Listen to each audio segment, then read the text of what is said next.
I'm Juan's father, and he was my right hand. Every time I say something to him, do this, he do this for me. Until one day something happened, which shot me and my whole family. Since that day, never things went back normal. Juan Carbadillo is my brother. My brother Juan was a blessing to us all. He was always very attentive to his sisters. I was really close to my brother at the time. We do everything together, and then he is 4 years older than I am. Juan es mi hijo. Juan is her son.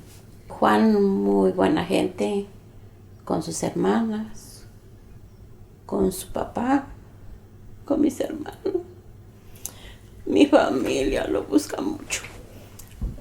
Juan was a really good person, and he was good to his sisters and her husband and to all of her relatives, and they all always looked for him.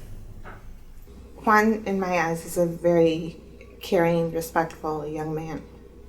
He was always caring. He was taking care of everybody in the neighborhood. If they needed something, he was there. He was kind of everybody's big brother.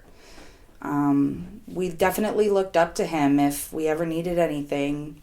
He was always right there to help us. My brother Juan was a sweetheart. He aimed to please, and as he grew up, he just always wanted to make sure that everyone around him was taken care of. He had good hospitality. Anybody that came over to the house, he always made sure that he made them feel at home, and anywhere he went, he always made sure to make friends. And Juan was a good boy. He has such a good communications with all our family and neighbors. My neighbors were telling me he was a good kid. Every time they need something from him, he provide what they need. If I'm not in the house, he be in the house. They help the people, the neighbors. They help people, their kids. They're watching each other.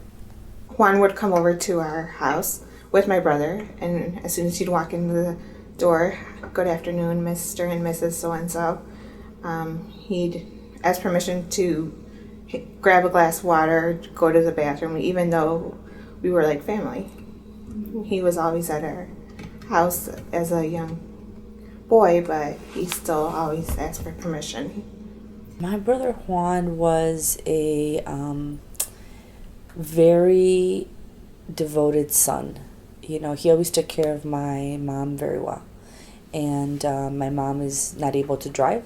So as soon as he got his license, the thing that stuck out to us as a family the most is how instrumental he was in making sure that my mom could go grocery shopping, and they fed off of each other in terms of needing each other for things, and he was definitely a mama's boy. So he was just a sweetheart and just very loving. Anything he did, he always did it with love.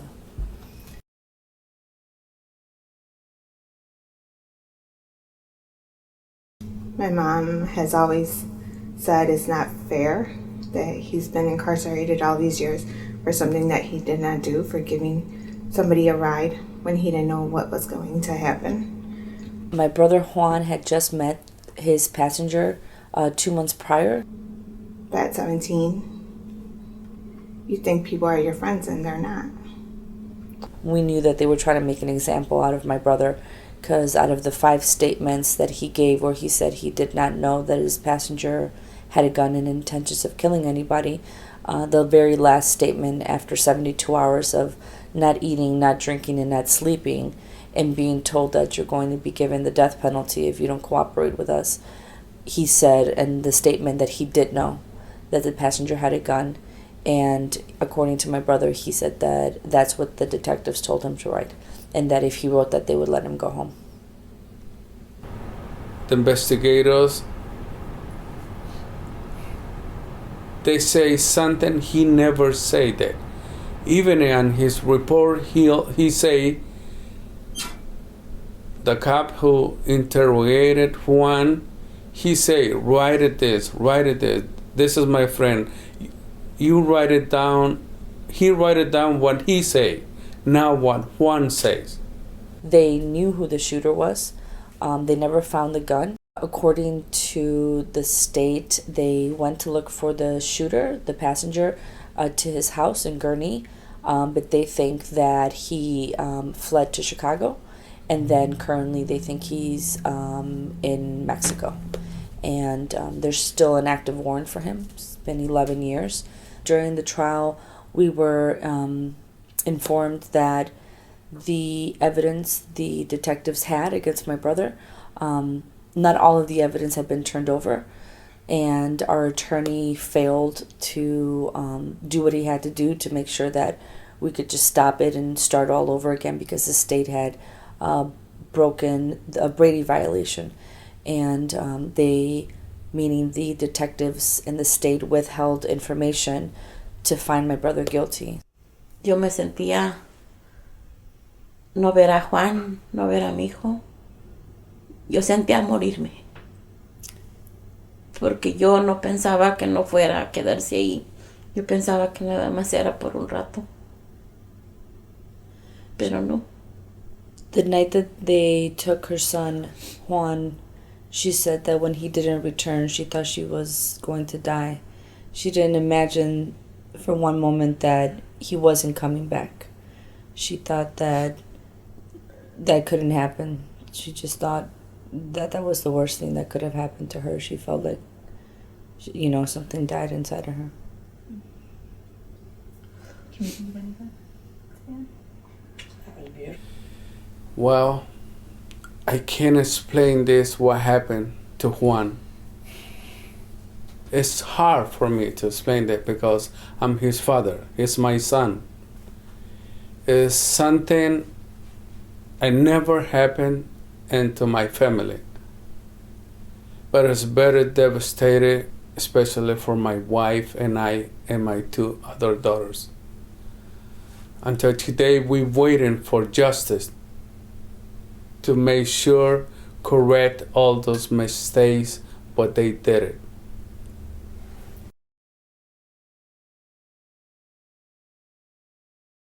Juan could have done great things.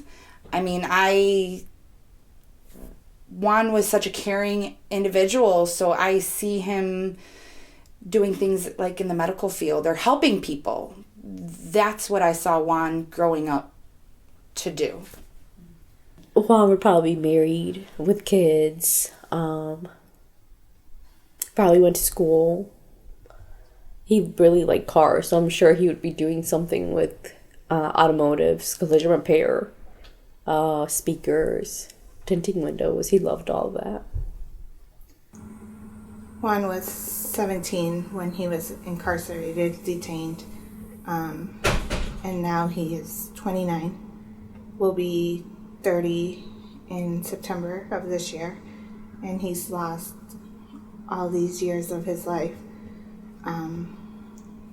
where he could have, who knows what he could have done, started a family, and it's unfortunate because it's for something he did not do.